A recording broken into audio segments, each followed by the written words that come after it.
Todos los días, a las 4 en punto, me asomo a la ventana para hablar con el sol. Todos los días, a las 4 en punto, me asomo a la ventana que con una barrita de tiza he dibujado en la pared de mi celda.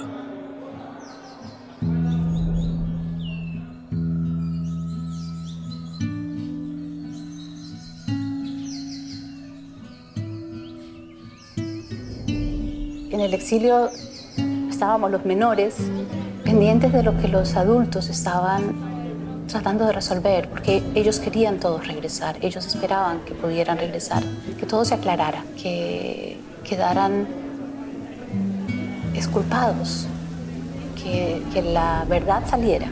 Eso no sucedió en la manera en que lo hubieran deseado y ese exilio se prolongó. Yo siempre he dicho que el gobierno sueco me salvó la vida. Por camino a las calles imagino quién sería yo caminando por aquí. Me salvó la vida porque estábamos siendo perseguidos y buscados por los militares. El secuestro y el asesinato se hubiera aclarado, que hubo posibilidades de haber sido aclarado por la justicia colombiana. Lo vivido por esa acusación falsa y espantosa, por lo cruel de los hechos, rompió absolutamente las entrañas de todos y cada uno de los miembros de mi núcleo familiar que durante estos 39 años de sufrimiento ha pagado injustamente en todos los sentidos el daño causado. En estos 39 años de indescriptible tormento familiar vivimos enfermedades mentales, el doloroso exilio, la disolución familiar, acompañado del peor de los dolores, que es el estigma con que hemos cargado día a día, mes a mes, año a año en estos 39 años, insisto. En pasarse muchos años viviendo en Colombia con el cuerpo en Europa. Una historia de Colombia que está fuera de Colombia. Hay una buena parte de esa historia que está en Europa, en otros países, ¿no? Y que para poder generar un esclarecimiento hay que escuchar a esta gente que está fuera, de forma que esto contribuya a la verdad. Y por otra parte hay una historia del sufrimiento, del exilio que ha sido invisibilizado. Lo cierto es que durante mucho tiempo no quisimos saber nada, nada. O sea, para nosotros era un sello en nuestra dignidad muy grande. Nosotros por eso silenciamos, no quisimos hacer nada, porque es lo que te digo, era una inculpación demasiado horrible, no era inculpación de ser de un acto heroico, ¿no? Sino de un acto horrible. El silencio es el hijo del miedo. Y de la razón por la cual estamos aquí, no se habla nunca porque es vergonzoso. ¿Cómo yo puedo explicar a mi niña o a mi niño que no puede volver a Colombia, que ellos no pueden volver a ver a la abuelita, porque ellos me dicen, los colombianos, que yo soy una asesina? No hay ninguna razón jurídica que nos condene, ni absolutamente ninguna. No hay ninguna prueba, no hay nada. Lo único es una autoimplicación bajo la tortura que hicieron compañeros. Durante estos 39 años hemos acompañado a mi hermano y a los amigos en una lucha para llevar a cabo y demostrar la inocencia de ese caso que finalmente prescribió jurídicamente. Vivimos en campos de refugiados, pensando que se podían resolver las cosas, pensando que en algún momento jurídicamente todo se iba a aclarar y íbamos a regresar. No tenía idea yo de que iba a ser para siempre. En mi caso ha sido para siempre. Aunque jurídicamente pudiera el caso quedar cerrado, nunca se iba a borrar del todo esa duda que había quedado para muchas personas y el estigma de estar relacionado con un caso espantoso. Entonces eso empezó a formar parte de la biografía. Y no creo que nadie quiera tener en su biografía algo así. Sientes que te acompaña a pesar de que no es tuyo, pero finalmente lo empieza a ser. Lo vivimos como una pesadilla inmensa que en algún momento era tan presente y tan fuerte que solamente quedaba tratar de salvar la vida. Y de allí a buscar algún país que nos diera protección. Mi mamá no quería estar en Austria, quería estar en Colombia. Y yo creo que tomó ese dolor de quedarse en Austria para protegerme, ¿no? Para poder vivir.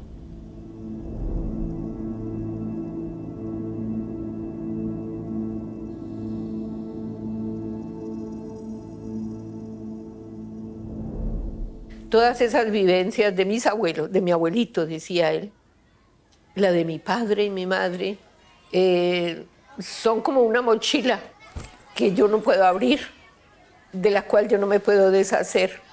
Y es una mochila muy pesada para mí, decía el niño. Pero cuando yo voy a jugar fútbol, cuando yo voy a saltar con mis otros compañeros, ellos saltan alegres y les gusta. Ellos corren y yo no puedo porque esa mochila es muy pesada para mí. Es difícil construir su identidad en esa cosa de que yo nací aquí, pero no, aquí no es mi casa, o sea. Digamos, esa frase resume lo que yo considero que son las consecuencias de este caso en la segunda generación y de lo que es el exilio, o sea, la no explicación de por qué estamos aquí y por qué no podemos volver. Mira, los recuerdos que uno tiene es que uno no sabe para dónde va. Va como caminando y va siguiendo la corriente. Ellos crecen, la segunda generación, con esos silencios, con esas zonas oscuras. Pero así de sentarme con él y que me cuente todo el caso de A hasta Z, fue hace muy poco tiempo, hace, no sé, 6 meses, con el trabajo de la comisión. Yo creo que eso nos ha acercado en ese tema. Esas verdades son muy fuertes para alguien que todavía no tiene los mecanismos para manejarlo y que se pueden convertir en algo que te acompaña y te acompaña en tus pesadillas. Y yo nunca quería crear pesadillas. Entonces me lo salté por bastante tiempo hasta que, claro, me doy cuenta de que lo había hecho por más del que hubiera deseado. Llega el momento en que uno dice, pero ¿por qué hicieron eso? Y yo digo, y ya uno va entendiendo que no fue así, que todo fue un montaje, pero ya más con los años, ¿no? Entendiendo, yo creo que vine a entender eso ya en Suecia a los 10, 11 años, de que todo había sido un montaje y que por eso les había pasado eso. Que creo que la verdad contribuye a poner las responsabilidades en su sitio, ¿no? Y a entender también muchas de las cosas que han pasado, ¿no? Porque a veces los silencios acumulan incomprensiones en el tiempo. Me tocó vivir mucho racismo, extranjero, negro, ¿qué haces aquí? Todas esas cosas. Y eso cuando uno llega a un país a los 5 años y medio, 6 años, y estás en el metro y personas mayores te dicen esas cosas, te impacta. También está ese lado de que uno culturalmente crece con, pues sí, es muy difícil, no sé, identificarse a otros, porque la cultura es muy diferente y compartir. Yo digo siempre a la gente cuando me dice, ¿dónde eres? Soy austriaco. No, pero ¿dónde eres de verdad? Entonces, yo soy austriaco de mente, pero mi corazón está en Colombia todavía, ¿no? Es algo que mi mamá siempre me dijo, no te puedes olvidar dónde vienes. Intento de construcción de la propia identidad en un contexto transcultural primero, pero también con una especie de habitación oscura, ¿no? De cuarto oscuro en el que a uno le ha tocado vivir, ¿no? en su casa, ¿no? Pero que nunca le puedes poner rostro, ¿no? Una especie de fantasma que acompaña pues, muchas veces a la segunda generación, ¿no? Porque del caso no se habla, porque es un caso vergonzoso. Nosotros fuimos acusados de un crimen horrendo. Yo estaba con mi padre el día que apareció el cuerpo de Gloria Lara. Y los dos estábamos horrorizados cuando escuchamos en la mañana que había aparecido. Jamás me imaginé que un par de días después eso se tornara en una historia que nos tocara a nosotros. De 6 meses antes había habido el secuestro de una señora que se llamaba Gloria Lara. Ella había estado en la prensa, su cuerpo aparece en un parque en Bogotá muerta por un tiro de fusil.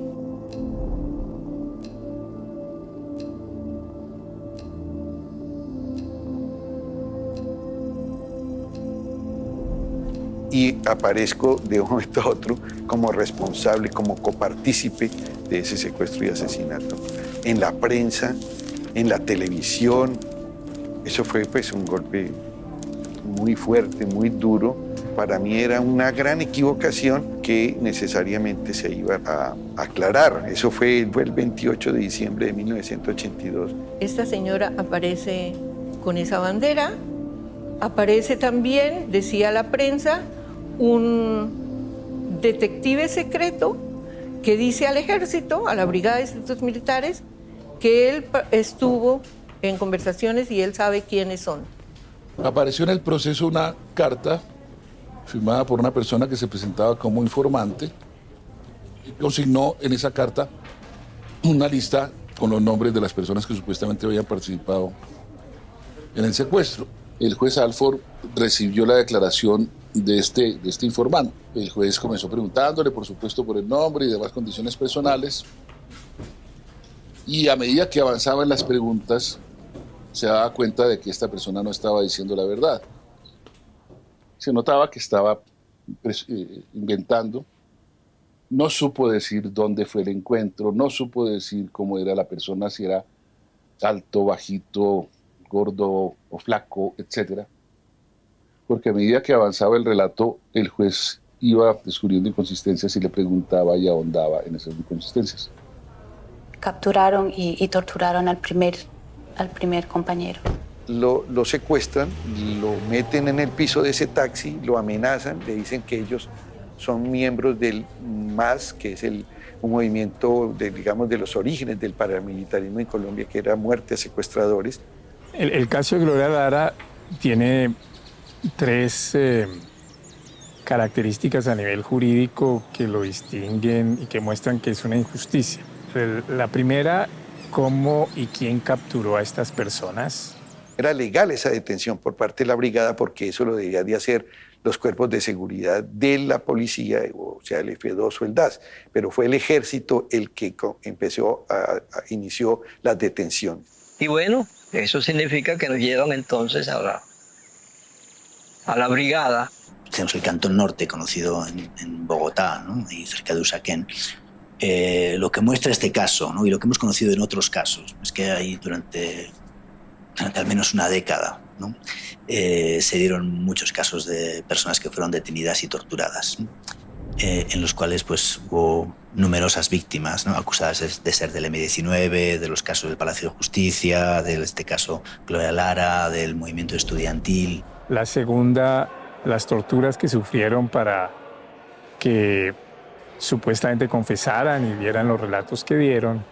Cogen a dos compañeros, entonces le dicen al primero, mejor dicho, mire, usted tiene que confesar, porque fulanito ha dicho que fue usted. Confiese.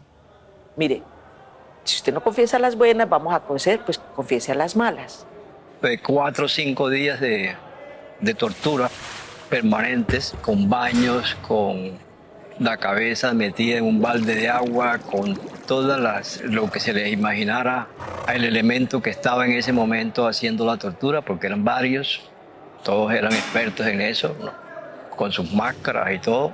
Un procedimiento jurídicamente inválido hecho por autoridades no competentes, los militares, pero más grave aún, sin el mínimo debido proceso, porque no tuvieron un juez garante. El juez Mariño avaló todo esto y no tuvieron abogado de confianza, sino un abogado de oficio que era cercano a los militares, y sometidos a tortura fue que hicieron esas supuestas confesiones. Este relato con el cual terminaron siendo condenados por la opinión pública y después en algunas instancias judiciales. Entonces, cuando ellos relataban, hacían ese relato que habían construido pues, durante la tortura, firmaba el abogado defensor, que era un torturador, y un secretario, otro militar que estaba en la tortura, firmaban y le daba legalidad, supuestamente una legalidad a esas indagatorias.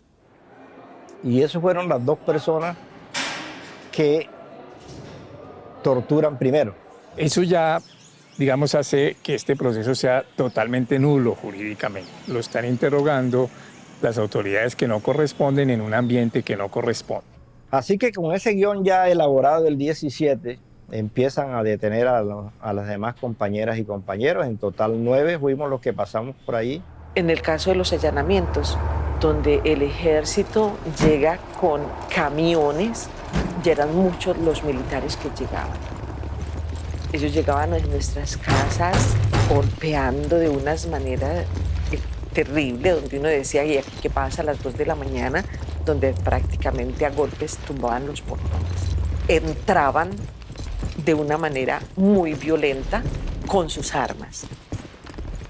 Y esto amedrenta a cualquiera.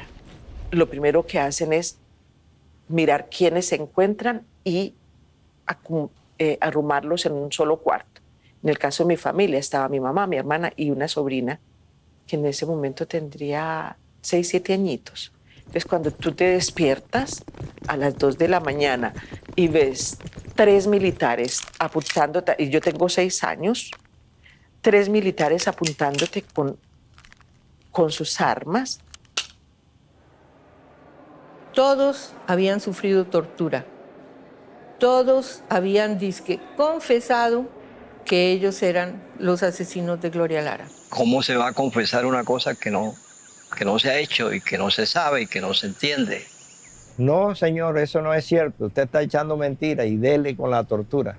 Hasta que al fin uno se le ocurre decir, bueno, pero ustedes tienen que darme a mí, a ver, ¿qué es lo que quieren que les diga?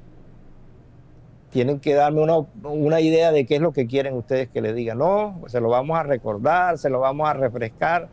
Usted trajo las armas de San Pedro desde Sucre hasta Bogotá. Entonces, bueno, si eso es lo que quieren, sí, traje las armas desde Sucre hasta Bogotá. Cuando uno se pone a mirar lo que hay detrás de la tortura, descubre que es muy posible decir lo que quieran que tú digas. Al decir que sí, uno piensa que la tortura va a terminar. Pero resulta que no, la tortura continuó porque lo que nosotros no sabíamos era que con los 2 primeros muchachos habían elaborado un guión, donde cada uno de nosotros se le había asignado un papel dentro del secuestro. A varios de los compañeros que torturaron les hicieron hablar de una joven que ellos no sabían ni de qué se trataba. No, con usted estaba una joven. Y ellos dicen, sí, una joven estudiante de la Universidad Nacional. Porque 10 días antes, eso lo supimos mucho después, habían desaparecido a una madre, a Patricia Rivera, con sus 2 niñas de 4 y 6 años, y un vecino que la conocía y que trató de interceptar para que no la subieran a la brava a ese carro negro, también se lo llevaron y nunca más se ha sabido de ellos. Lo que sí sabemos es que en el mismo taxi que a ella la secuestraron, es el mismo taxi que detiene al primer compañero detenido, a Juan.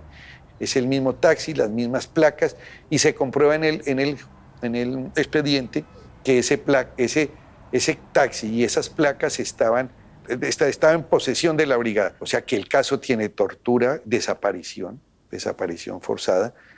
Es otro de las grandes irregularidades del caso, ¿no? Porque lo último es que lo que hicieron los militares fue presentar públicamente, con eso también violando normas de reserva del sumario. 28 de diciembre hay una rueda de prensa que realiza el comandante de la Brigada de Institutos Militares, el general Luis Díaz San Miguel. Esos videos los pasaron por televisión en la rueda de prensa que montó el director de la Brigada de Institutos Militares, general Díaz San Miguel. Antes de llevarnos a grabar el video que ellos iban a presentar ante la opinión pública, era más o menos como, bueno, señores, hemos terminado esto, si ustedes quieren, ahora vamos a grabar un video donde quede constancia de que ustedes nos dijeron a nosotros las cosas que ya reconocieron. Y a partir de confesiones, de supuestas confesiones, de autoimplicaciones bajo la tortura, montaron un relato y lo votaron a la sociedad colombiana. Entonces nosotros vemos, los que no habíamos sido detenidos, vemos en televisión un supuesto organigrama de la organización.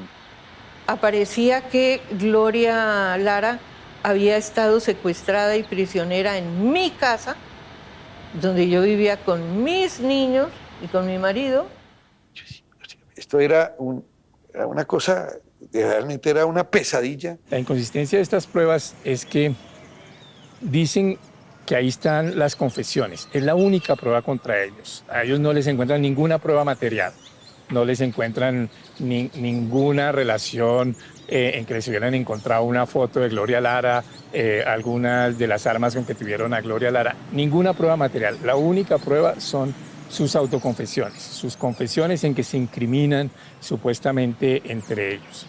Pero en este caso era como un éxito fácil, un éxito fácil. Ahora lo que yo nunca comprendí es cómo al armar una historia necesitas varias personas que te ayuden a armar una historia como esta. Esto es como armar un guión que lo vas haciendo mientras vas rodando la película. Entonces, claro, las cosas no concuerdan porque estás inventándote algo en el camino. Es que esos relatos son inconsistentes totalmente con otras pruebas que muestran que incluso si hubieran sido válidas las confesiones, lo narrado en las confesiones no se tiene.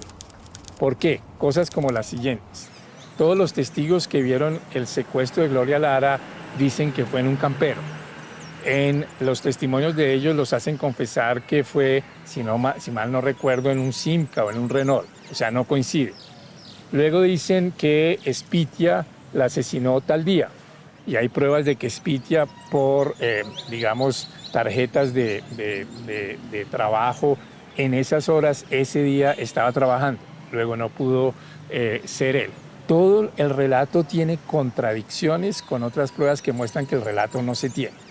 Entonces, a partir de ahí se inicia todo un recorrido judicial en el que se enfrentan dos posiciones a nivel jurídico, los que están por nuestra inocencia y los que nos condenan. Los que nos condenan se basan esencialmente en el informe del detective y en esas confesiones obtenidas ilegalmente, esas autoimplicaciones obtenidas ilegalmente en la brigada. Y los que nos absuelven son las decisiones que estudian las pruebas aportadas al proceso. No solo por las irregularidades gravísimas procesales y las torturas que ya invalidaban todo, sino porque las pruebas mostraban que ellos no podían ser culpables. Hace muchos años, por lo tanto más preocupante, altos jefes militares idearon un montaje con varios capítulos, desde la tortura física y psíquica hasta la intervención en el ámbito judicial, basados en algo ya superado, el Estatuto de Turbay. A mi entender, los militares estaban bastante desprestigiados en ese momento. Estaban en un momento en el que necesitaban éxitos. Y se les presentó como la posibilidad de mostrarse efectivos, duros, fuertes. O sea, la sociedad colombiana, después de esos 4 años nefastos de gobierno de Julio César Turbay Ayala, donde los militares tuvieron un rol principal en desapariciones y en tortura, está siendo cuestionada duramente en el gobierno de Belisario Betancur por la sociedad colombiana principalmente, y por algunas instituciones del gobierno hacen un poco de eco a los clamores de la sociedad porque se castiguen todos los crímenes que han cometido los militares. Es más, se está diciendo ya en esa época y duramente de que los militares hacen parte de un grupo que se llamaba el MAS, que era como muerte a secuestradores, que había cometido muchos crímenes. Sin embargo, a pesar de eso, cuando matan de manera infame a Gloria Lara y aparece la bandera de la ORP, los militares relacionaron eso con una antigua organización derivada de la NUC, la Organización Revolucionaria del Pueblo, y capturaron a quienes entendían vinculados a esta organización, los mantuvieron desaparecidos porque no informaron durante varios días, detenidos en la Brigada de Institutos Militares, y ahí los interrogaron. Entonces, ahí ya este grupo de implicados, que posteriormente nos implicaron, era ese núcleo particularmente el vinculado a Bogotá, donde había profesores del magisterio, profesores universitarios y estudiantes, ligados con unos dirigentes del movimiento campesino que colaboraban y formaban a líderes campesinos. Ese es el núcleo que posteriormente resulta implicado, resulta que nos implican en este caso. Y ellos tenían que presentar a alguien ante la opinión pública como los secuestradores y asesinos de Gloria Lara.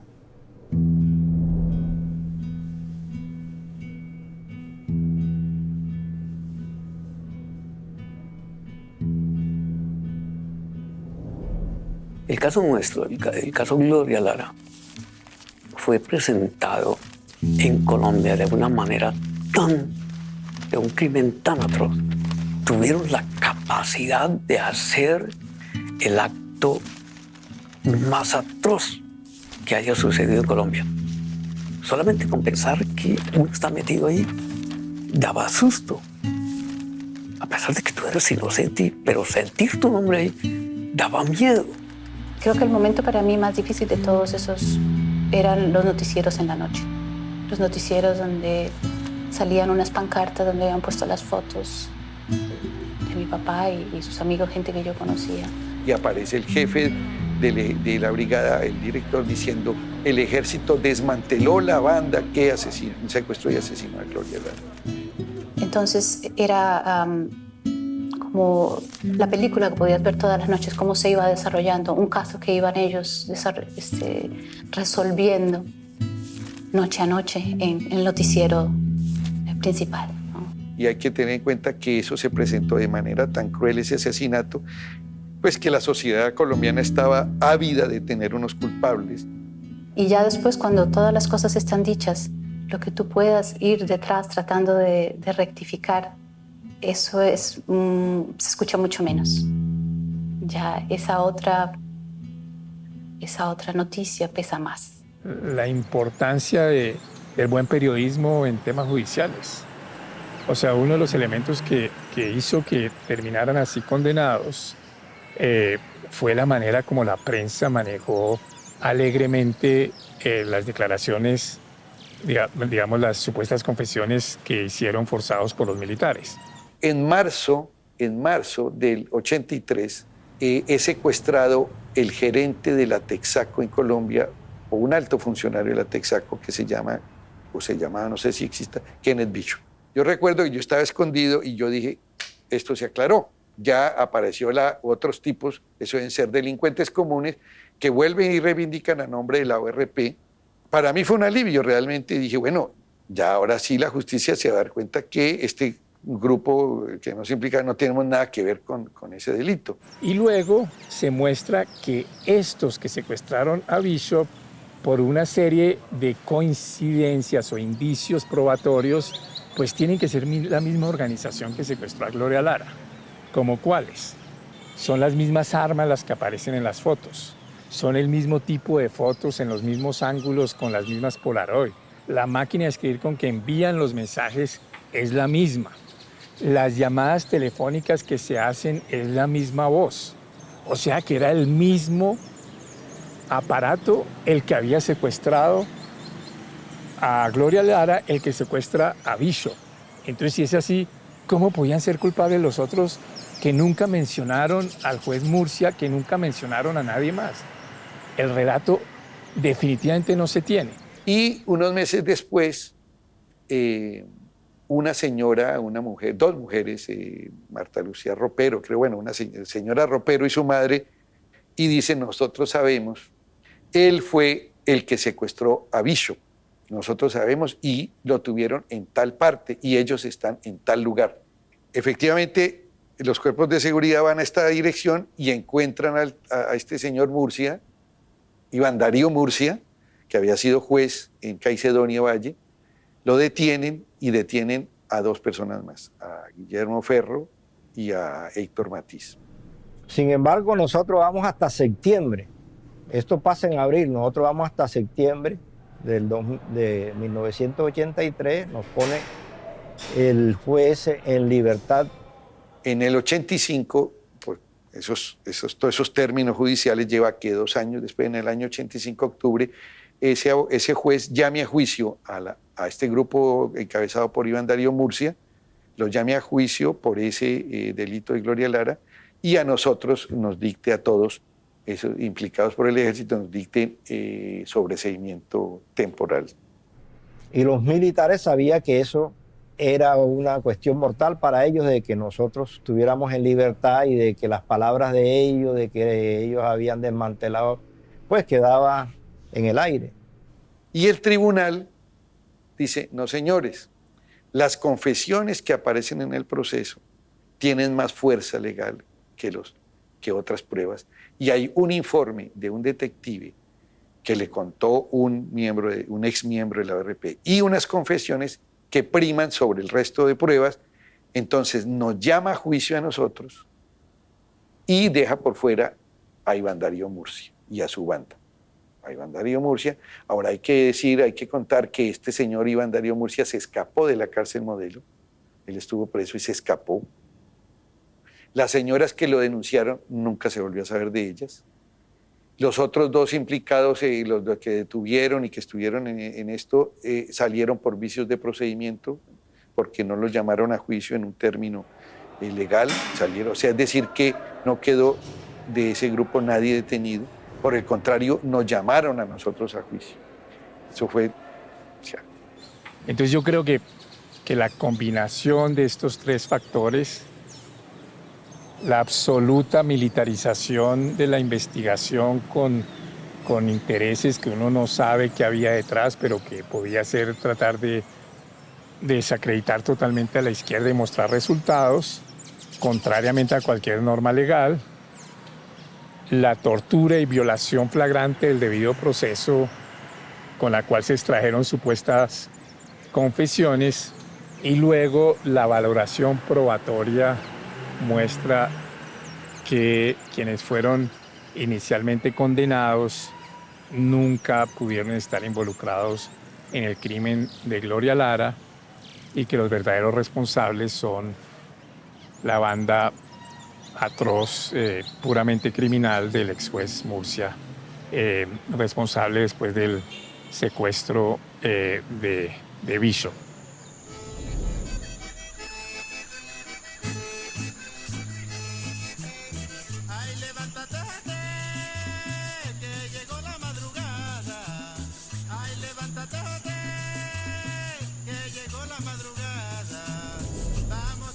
El caso Gloria Lara, en vez de agregárselo a estos elementos que estaban haciendo eso, pues entonces la idea fue que eran los dirigentes del movimiento campesino los que habían cometido ese grave delito. ¿Nosotros quiénes éramos cuando pasó todo esto? Jóvenes que eran casi niños en esa época. Y mi mamá estaba en el movimiento campesino, era una líder, en ese tiempo era una líder campesina muy conocida, que la quería mucho y todo. Años atrás habíamos todos los implicados, a nosotros nos implicaron 18 a 18 personas. Todos habíamos estado muy cercanos al movimiento campesino en un momento. Particularmente lo que tiene que ver con la posibilidad de mejoramiento, de desarrollo del campesinado, que siempre ha estado en una pobreza absoluta en casi todos los rincones de nuestro país. Bueno, mi niñez había estado marcada siempre por el trabajo político con la NUC de mi padre. Eso está como en mi ADN. El hecho de que había una población campesina en Colombia sin tierra, eso lo había estado escuchando desde mi primera niñez. La NUC era una Asociación Nacional de Usuarios Campesinos, era un movimiento campesino que empezó siendo formado incluso por el gobierno colombiano, ¿no? Como una alternativa para la puesta en marcha de un mecanismo de reforma agraria que trataba de ponerse en marcha en los años 60 en Colombia. Un movimiento bastante grande y veíamos el progreso y el cambio en el campesinado, de no verlo uno por ahí pidiendo un día de trabajo para poder comer, sino que ya la gente se sentía feliz y que éramos un grupo grande y que todo iba caminando de buena por buen camino, que todo iba por buen camino, hasta que esto fue un golpe como aplastante. Y yo creo que contribuyó a algo gravísimo en Colombia, que fue la estigmatización de los movimientos políticos de izquierda que optaban por una lucha revolucionaria, pero por la vía pacífica. Porque jamás habíamos hecho parte de ninguna organización militar. Es más, habíamos tenido problemas con las organizaciones guerrilleras porque nosotros no pensábamos que esa era la salida del país, que había que buscar una movilización social capaz de cambiar el país sin necesidad de llegar a un enfrentamiento militar. Hay que decir que la ORP fue una organización que se había disuelto 5 años antes, en 1977. Se dividió en 2 alas. Una ala se fue para el Partido de los Trabajadores, un grupo maoísta, y otra ala se fue para el movimiento de Luis Carlos Galán. O sea, dos grupos políticos totalmente críticos de la lucha armada, el nuevo liberalismo y el MOIR. Nosotros llevábamos grupos de teatro, grupos de músicos a los barrios y veredas. Esa era nuestra actividad. Y actividad que luego, naturalmente, fue catalogada de subversiva, ilegal, apoyo a grupos subversivos. Pero no había tal. Buscar una representación política del campesinado a través de un movimiento propio de los campesinos. En Bogotá, de estudiantes y profesores particularmente, hacen una alianza con el nuevo liberalismo del líder liberal Galán, Luis Carlos Galán.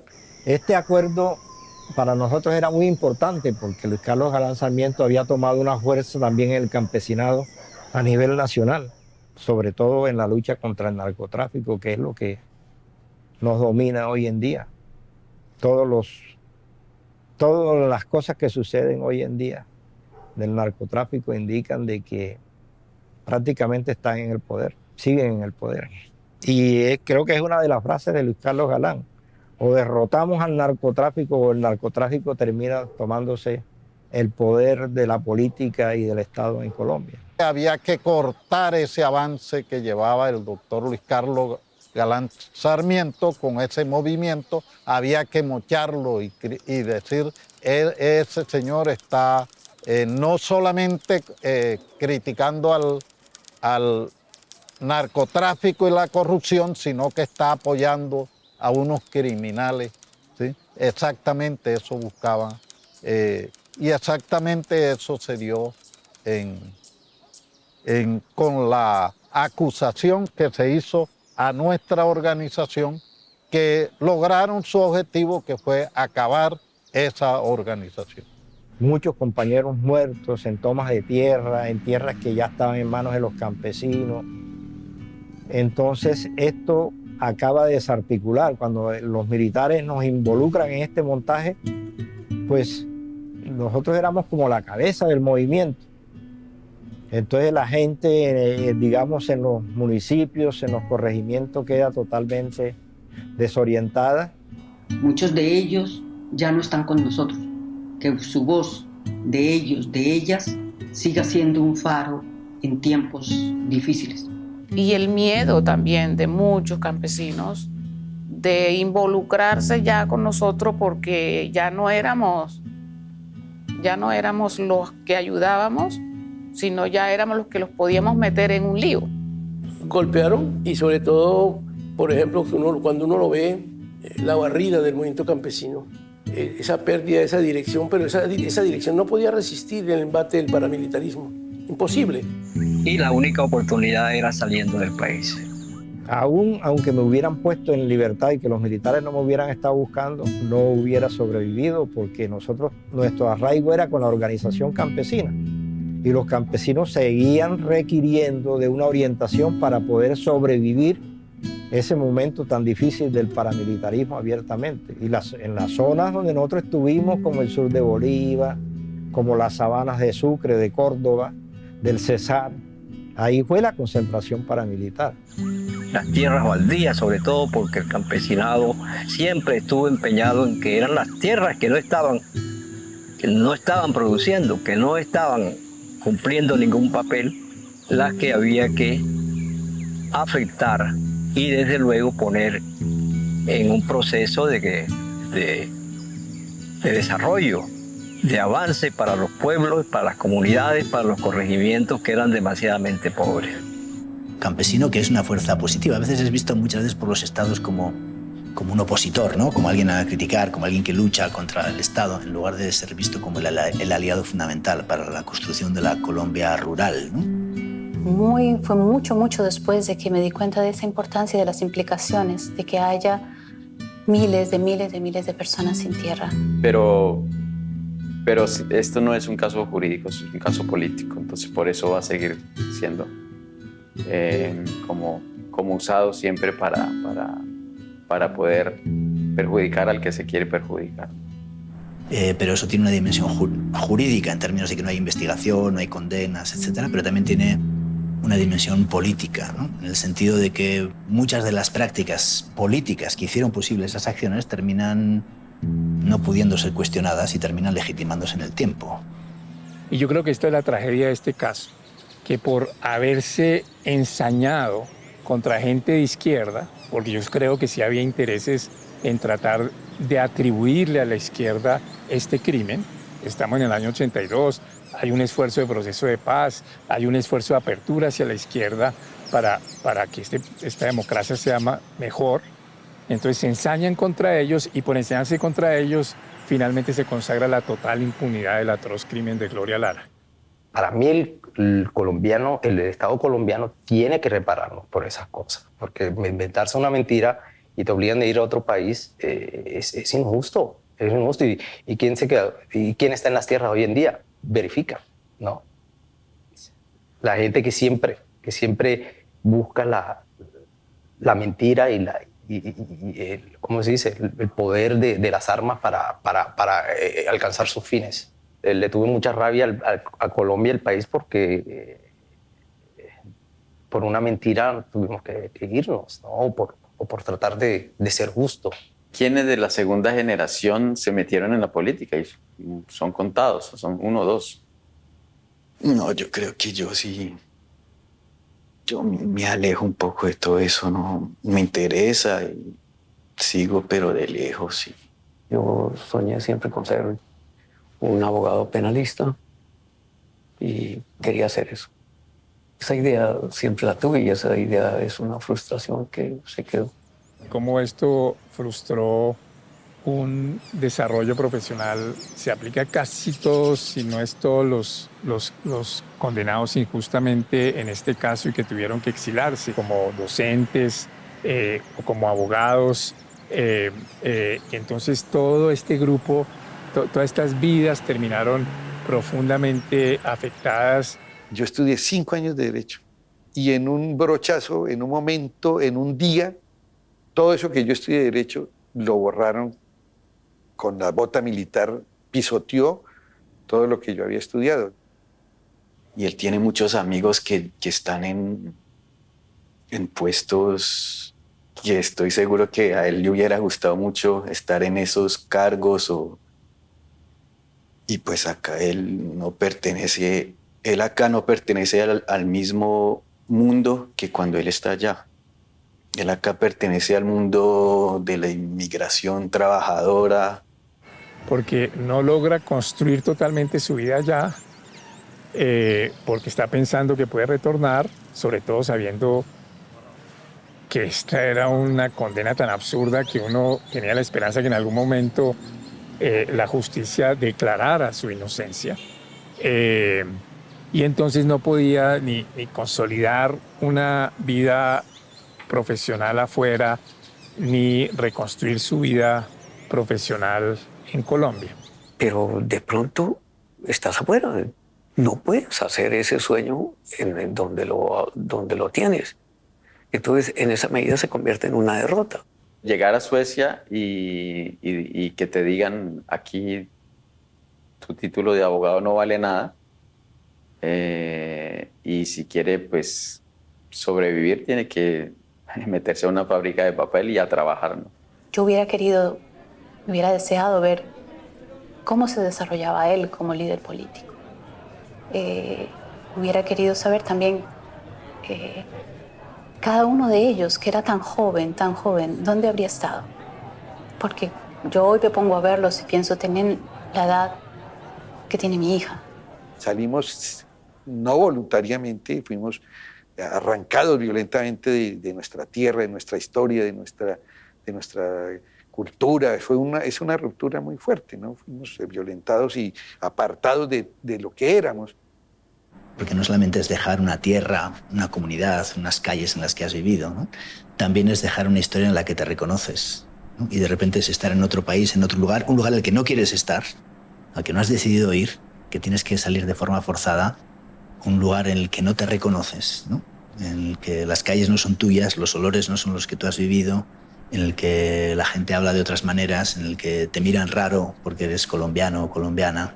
Sales tú de tu patria, sales tú de tu terruño obligado.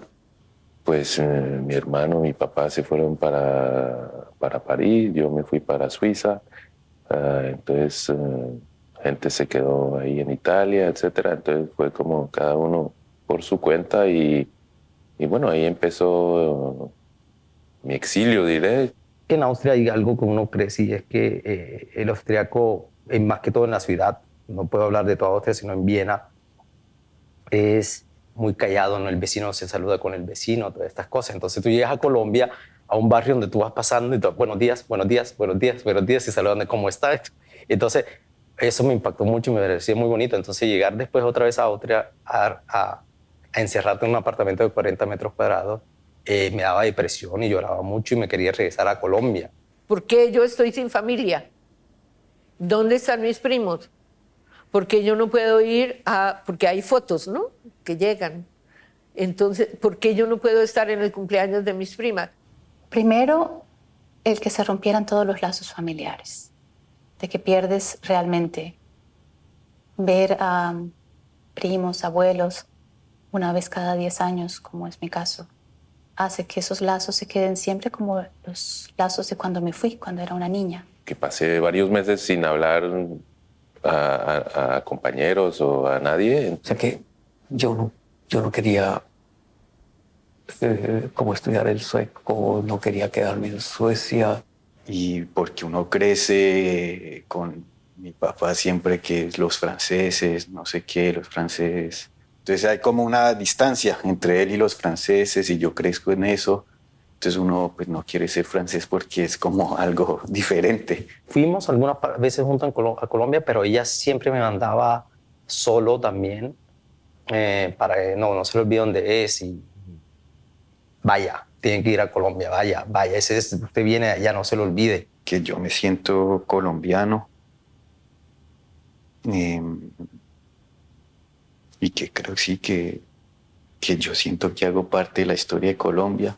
Hasta que en algún momento también decías, bueno, ellos realmente viven allá, pero su cuerpo está aquí y yo no quiero esa dicotomía, yo no quiero estar dividida, entonces tengo que reconocer que este es el suelo en el que vivo ahora y que si quiero hacer algo, va a ser aquí, va a tener que ser aquí. Me acuerdo que todas las noches, eso mi hermano no se lo he contado,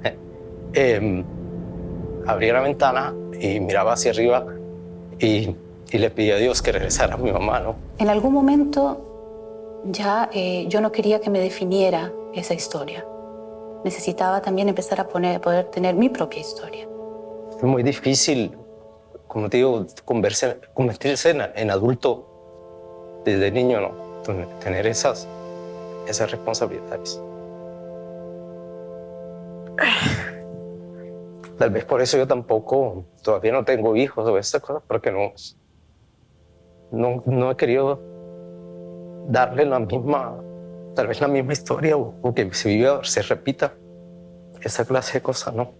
¿Cuál es la historia emocional que hay detrás de eso y que se ha desencadenado a través del desgarro, la salida, lo vivido entonces, la imposibilidad de hablar, el la imposibilidad de rescatar, reconstruir los lazos en un contexto difícil, ¿no? En el propio exilio, el enorme aislamiento emocional que la gente vive, la incomprensión social muchas veces que la gente vive.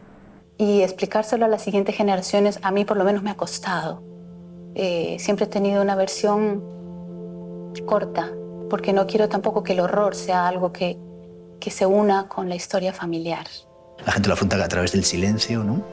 A través de guardar, a través de disimular, ¿no? Una historia en la que, para que no sepan nada de ti, a contar otra historia para que nadie te pregunte qué haces en ese país, por qué te tuviste que ir, etcétera, ¿no? El problema es cuánto daño puede hacer esa derrota. Pues me imagino que crecí también viendo que es un tema doloroso para mi papá, entonces yo creo que eso me lo paso sin querer, seguramente. Sientes que te acompaña a pesar de que no es tuyo, pero finalmente lo empieza a ser. Yo tengo una deuda moral con mi familia, sobre todo con mi madre. Mi madre tuvo que vender su casa y conseguir una casa bien lejos de donde vivía, porque siempre aparecían letreros en el portón de la casa. Decía cosas así como: aquí se amparan criminales.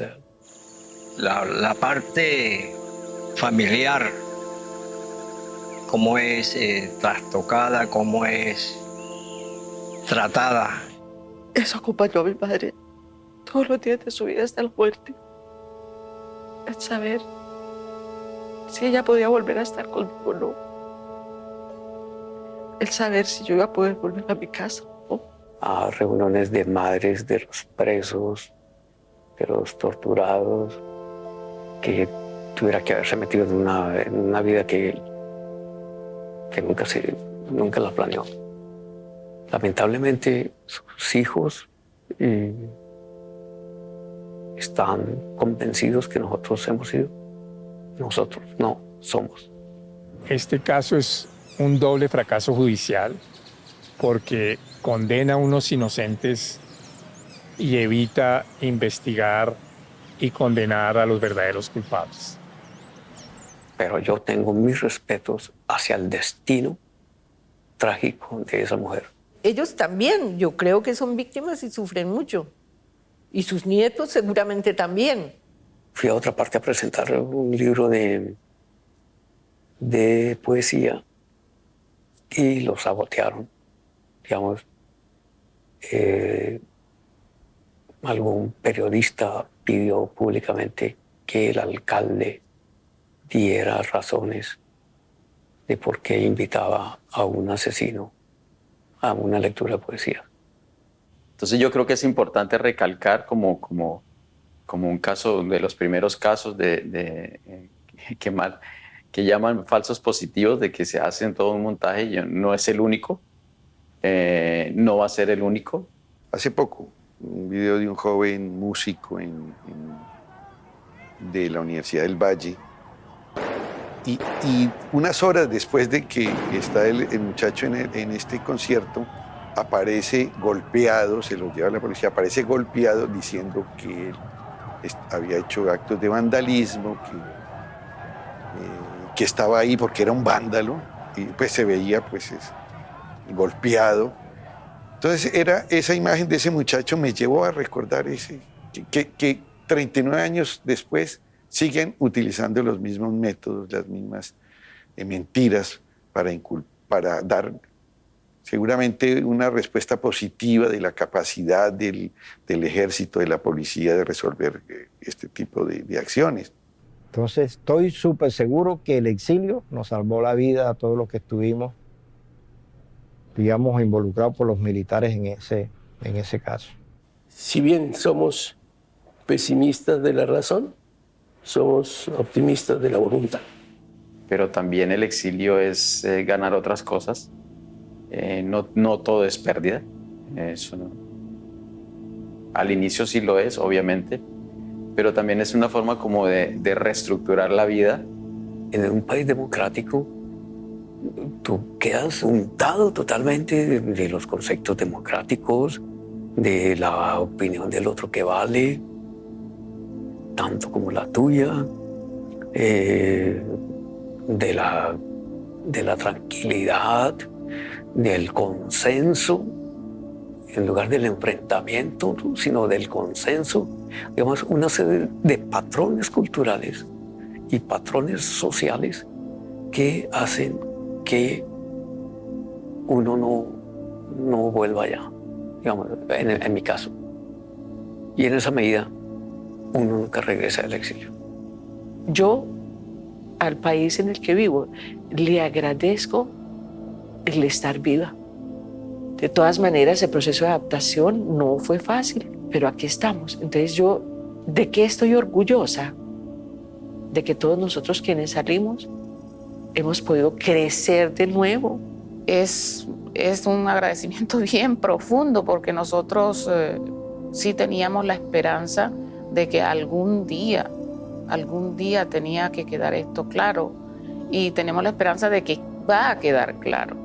Justicia por la gente, ¿no? Yo creo que la verdad tiene que salir, ¿no? Eso es importante, ¿no? Porque han perjudicado a gente que no ha tenido que ver directamente con el caso, ¿no? Y ha sido así, digamos, durante estos 39 años, que hasta ahora hoy puedo hablar. Y la Comisión de la Verdad tiene, para mí personalmente y para la mayoría de los que estamos aquí hoy, una importancia soberana, porque quiere decir que lo que nosotros decimos, ustedes creen que es la verdad. No tenemos manera de probarla. ¿Cómo podemos probar que no? Los que tienen que probar quién asesinó y quién secuestró a esa señora, pues son los que tienen los instrumentos, los organismos judiciales colombianos que tienen cómo investigar. Cuando digo que el reconocimiento a la Comisión de Verdad, me parece, lo digo con toda sinceridad, y estoy agradecido porque no había ninguna razón para que gentes se comprometieran, sí, pues son militantes de la verdad, pero se comprometieran con ese caso que no es nada fácil. ¿Qué vamos a hacer con una historia de desprecio tan grande, ¿no? Y cómo el exilio, que por una parte es invisible en el proceso del conflicto armado colombiano, pero también las consecuencias que ese exilio ha dejado en tanta gente, ¿no? Y cuando yo iba a venir a este encuentro, mis hijos me preguntaron, pero mamá, ¿a qué vas a ir? ¿Qué vas a ganar con esto? Entonces yo le decía, mi amor, es que yo estoy tratando de contribuir a que se esclarezca la verdad. Quiero limpiar el nombre de tu papá y el mío. Nosotros somos inocentes. ¿A quién le interesa? O esperemos que la sociedad colombiana sepa que nuestros jóvenes no sigan leyendo mentiras. Recuperar la dignidad, pero más a nivel, digamos, nos preocupa mucho la cosa de la sociedad, como esa imagen, ¿no? Nuestra, como que queremos que nos devuelvan la dignidad. Esa construcción colectiva me parece que es una herramienta muy, muy positiva y que este proceso con las segundas generaciones, terceras generaciones, pues ha ayudado, ¿no? Algunas de ellas han venido a las reuniones, han participado en los grupos, han escuchado cosas que nunca habían escuchado, han podido preguntar cosas que nunca habían podido preguntar. A veces han recibido respuestas no de su familia directa, sino de otra familia, pero esas respuestas le ayudan a entender mejor lo sucedido. Fue abrir mi corazón a ella y dejarla ver quién había sido yo. Hoy soy la mamá fuerte, pero no lo era. Entonces visitamos juntas a esa que era yo en esa época. Visitamos juntas a mi padre, visitamos su experiencia. Para mí abrió un montón de compuertas que me hizo sentir vulnerable otra vez, pero ya no vulnerable con temor, sino vulnerable como alguien que ha vivido. No todo ha sido feliz, pero todos llevamos cicatrices que no nos definen, que eso era lo que más quería yo transmitirle a ella. No una sola cosa que suceda en tu vida define todo. Puede ser lo que cambió el camino, pero lo que te define realmente es quién eres tú, en qué crees y qué haces tú. hace parte de mi construcción, saber uno siempre, lo que decía Máximo cuando se presentó, saber uno de dónde viene, o sea, la historia familiar siempre es importante para uno construirse. Toda esta historia me ha marcado una conciencia más que política, ha sido como el respeto a la dignidad humana, de aportar a Colombia y decir esto pasa, pasó, está pasando y pasará. Y bastó hablar un par de veces con ellos para reconocerme totalmente en ellos, para reconocer que habían pasado por exactamente los mismos momentos.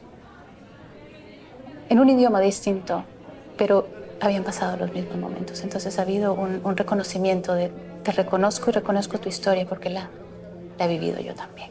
Pero es que Claudia llega a una edad como de 15 años a Viena, ¿no? Entonces no es ni la niñita, ni es adulta, ni nada, entonces ella asumía muchas responsabilidades, muchísimas.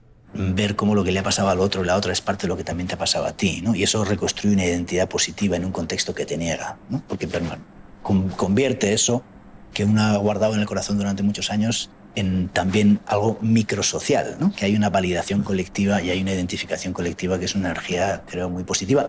Pero en Colombia no. En Colombia uno sale al exilio por voluntad propia. Voluntad propia es obligado. Y segundo, uno adquiere un estatuto que no sabe que existe. Porque teóricamente en Colombia no hay exiliados. Esa es una de las causas por las cuales yo también siempre he obrado porque me reconozcan como una exiliada. No importa si la jurisdicción colombiana no habla de exilio. Pero claro que yo soy una exiliada. Me alegra, o sea, el ver la Comisión de la Verdad y escuchar todas esas historias, darle espacio a cada uno, a esos dolores personales que cuando se suman son gigantescos y que solamente sacándolos dejan de doler. Creo yo, o duelen un poco menos. Además porque se ve que son parte de una historia colectiva. No es el mundo contra mí. También que tenemos en nosotros saberes. Yo siempre pensé que tenía los saberes de mis abuelas y de que cualquier situación a la que yo me esté enfrentando, ellas se han enfrentado a algo parecido. Y esa energía y ese saber cómo enfrentarse a las situaciones lo llevo en mí. No puede ser que el ADN solamente lleve el color de los ojos o la forma de mi cara. Entonces quiero creer que en todos nosotros hay soluciones, hay fuerza para enfrentarnos hasta las cosas más innombrables. Al perpetuar la violencia hace que parezca imposible encontrar una salida, pero que sí la hay, la tiene que haber. Este trabajo de la memoria, este trabajo de reconstrucción de la verdad también ayuda a que haya una respuesta más colectiva, ¿no? Y a que haya también una respuesta de alguien externo, en este caso la comisión, ¿no? Que puede validar socialmente un sufrimiento que muchas veces la gente ha llevado en su corazón, ¿no? Y este proceso es también una manera de cómo abrir un marco social de reconocimiento para una historia que tiene una causa social y política, pero muchas veces frente a la cual no hay espacios sociales de reconstrucción, porque hablar es peligroso, porque nadie te va a entender, porque para qué va a servir, ¿no? Y creo que el trabajo que hemos tratado de hacer con la comisión, con las víctimas, de la mano de muchas de estas víctimas, ¿no? Porque si esto no tiene sentido para ellas, no sirve de nada, son procesos que se pueden hacer desde fuera. Creo que eso ha contribuido a generar un marco de restablecimiento también de la confianza, ¿no? Con las instituciones, en este caso con la Comisión de la Verdad, como un espacio de reconstrucción también de la ciudadanía, ¿no?